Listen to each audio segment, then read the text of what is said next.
Hi friends, சங்கனா form YouTube சேனலில் subscribe பண்ண எல்லோருக்கும் நன்றி. மேலும் சப்ஸ்கிரைப் பண்ணதவங்க சங்கனா ஃபார்ம் யூடியூப் சேனலில் சப்ஸ்கிரைப் பண்ணிக்கோங்க. நம்ம பார்த்துக்கிறக்க வந்து பார்த்திங்கன்னா இது ஹைப்ரிட் நவா. நம்ம ஏற்கனவே இதை பற்றி சொல்லியிருக்கோம். இந்த டைமில் வந்து பார்த்திங்கன்னா எல்லாம் நல்லா காய்ச்சிருக்கு. கிட்டத்தட்ட அளவுக்கு அதிகமாகவே காய்ச்சிருக்கு. நம்ம இந்த நவா வந்து வச்சு கிட்டத்தட்ட 6 வருஷம் முடிஞ்சு போச்சு. நம்ம வச்ச 2ஆவது வருஷத்துலேயே நமக்கு இது காய்ப்பு வந்துருச்சு. இது கூட வந்து பார்த்திங்கன்னா நாட்டு நவா வச்சோம். அது இதுலேருந்து பெரிய மரமாக இருக்குது. ஆனால் இன்னை வரைக்கும் ஒருக்கா கூட இது காய்ச்சதில்லை. ஆனால் அந்த ஹைப்ரிட் நவா வந்து பார்த்திங்கன்னா இது வரைக்கும் ஒரு 8 தடவைக்கு மேலே காய்ச்சிருச்சு. நம்ம ஒவ்வொரு வாட்டியும் நம்ம வீட்டுக்கு தேவைக்கு போக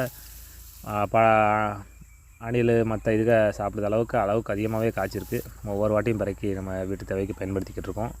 இன்றைக்கும் பார்த்திங்கன்னா நமக்கு கொஞ்சம் டைம் கிடச்ச நேரத்தில் இன்றைக்கி நம்ம நவா வந்து பிறக்கியிருக்கோம். இன்னும் காய்கள் நிறையா கிடக்கு. கிட்டத்தட்ட இன்னொரு 1 மாதம் வரைக்கும் இன்னும் பிஞ்சுகளும் இருக்குது. நமக்கு இன்னொரு 1 மாதம் வரைக்கும் நவாப்பழம் தொடர்ந்து நம்ம சாப்பிட்டுக்கிட்டே இருக்கலாம்.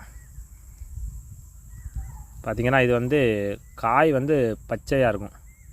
அதே இது பழங்கள் வந்து பார்த்திங்கன்னா பியூர் ஒயிட்டாக இருக்கும். சிலர் நினச்சிக்கிறாங்க இது வெள்ளையாக இருந்தாக்கல காய் நினச்சிக்கிறாங்க. அப்படிலாம் கிடையாது. இது கலரே அப்படி தான். பியூர் ஒயிட்டாக இருந்தால் பழம், லைட் பச்சை டார்க் பச்சையாக இருந்தால்